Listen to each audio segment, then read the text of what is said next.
يزيد سليم، وين القصيدة؟ القصيدة لو وصلوا الضيوف إن شاء الله الرفيعة أعطانا القصيدة. بيض الله وجهك.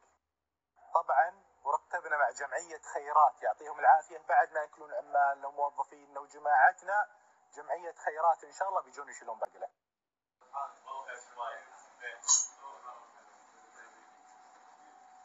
عندي أبيات. وارحبوا الكلب اسمه وعمم الأخويا في محل أبو محمد.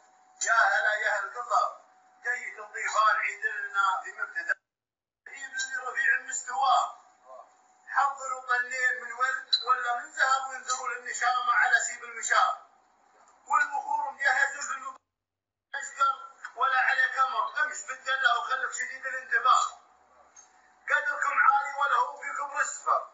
ولو ذبحنا ذود كامل مع 50 شهر. يوم تكرم ضيفك وتاخذ وتعطي خبر. يدري انك يا المعزم تبي تكسب رضاه. وسلامتكم.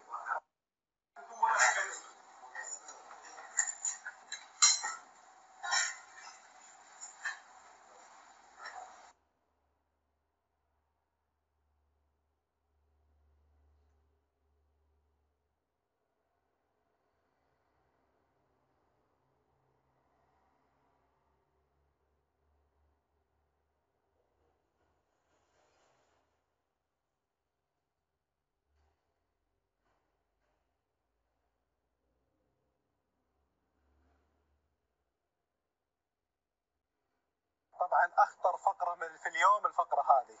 قصدك يعني اساسك فيك؟ لحظة وهذا ترى ما في حق الرجال. لا والله هو من بعض الناس. تو زياد قال لي وانا اصور كذا، قال لي كذا واحد قال لي يزيد يصور يبغى يطلع شعار الروز. وش زياد؟ لا وش الصورة حقت اللي تطلع شعار الراس حق راسنا. انا دائما اذا صورت حتى بسيارة تجار اصور نفس الوضعيه، فهو يقصد اني اطلع الشعار هذا. يعني ابغى افهم الحين شعار الروز يعني كشخه مره ترى مستخدمه في المعارض ب600,000.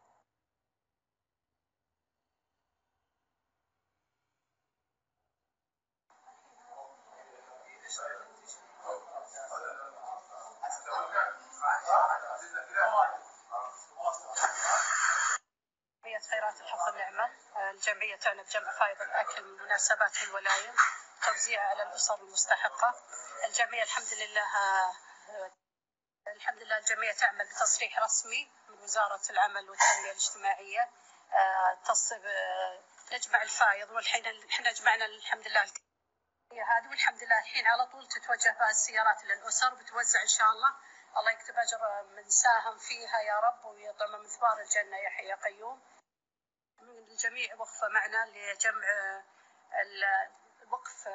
وقف جمعية خيرات الحفظ النعمة بإذن الله راح يغطي 2 مليون وجبة سنويا.